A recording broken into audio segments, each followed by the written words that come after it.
You're tuning into the Đồng Nai radio and television station, coming first with local news.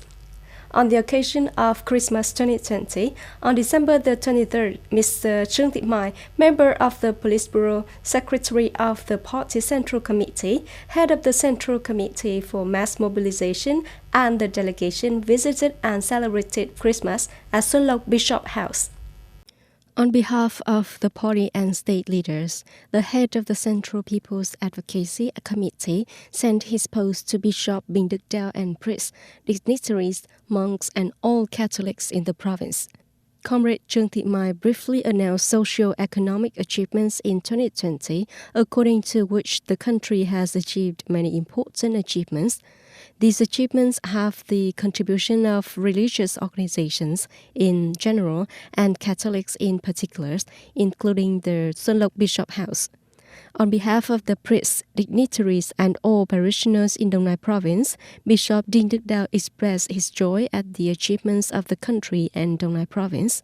Bishop Bình Đức Đạo affirmed that he would continue to encourage parishioners to actively obey the party's guidelines, state policies, and laws, actively participate in patriotic emulation movements to contribute to building homeland, country increasingly developed.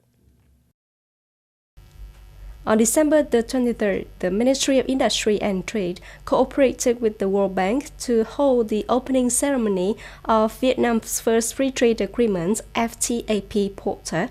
Attending were Mr. Phạm Bình Minh, Deputy Prime Minister, Minister of Foreign Affairs of Vietnam.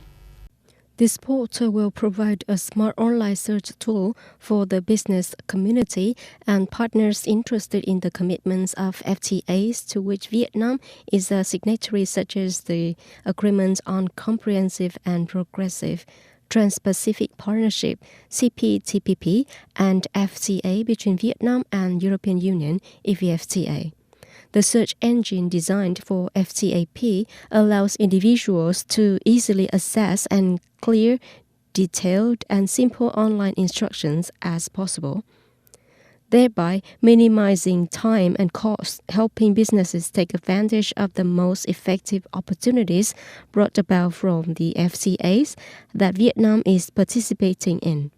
After being put into operation, FTAP will continue to be updated and perfected to bring maximum benefits to the business community and Vietnamese people.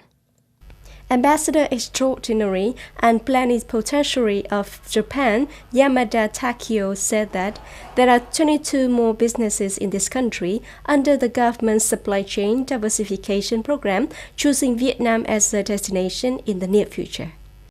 While many countries are struggling against COVID-19, Vietnam has successfully controlled the epidemic and has increased its attractiveness in the eyes of investors, including Japanese enterprises.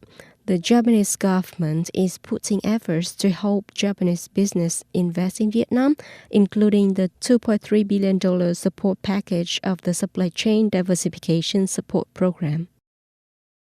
The UK has discovered a new variant of the coronavirus causing COVID-19 among the contacts with patients from South Africa. This is the statement made by UK Health Minister Matt Hancock on December 23rd. According to Hancock, the variation from South Africa is very interesting. We confirmed 2 cases involving a new variant of the virus different from the one just discovered in the UK, he said. This new variant is notable for being more contagious and appears to have evolved further from the newly discovered UK variant. Anyone who has been in South Africa for the past 2 weeks and anyone who is in close contact with someone who has been in South Africa for the past 2 weeks is quarantined immediately. South Africa's health ministry said last week when detecting a new gene mutation in the virus, and this could be the cause of an increase in cases in the country. The U.S. Centers for Disease Control and Prevention announced on December the 23rd that more than 1 million people in the U.S. were vaccinated against COVID-19. Meanwhile, nearly 9.5 million doses have been distributed. 2 vaccines currently in circulation are from Pfizer, BioNTech, and Moderna. Both vaccines require 2 doses, approximately 3 weeks apart. Public health experts have estimated that around 70% of the U.S. population will need to be vaccinated to achieve public immunity. That's all for the news. Thank you for joining us and goodbye.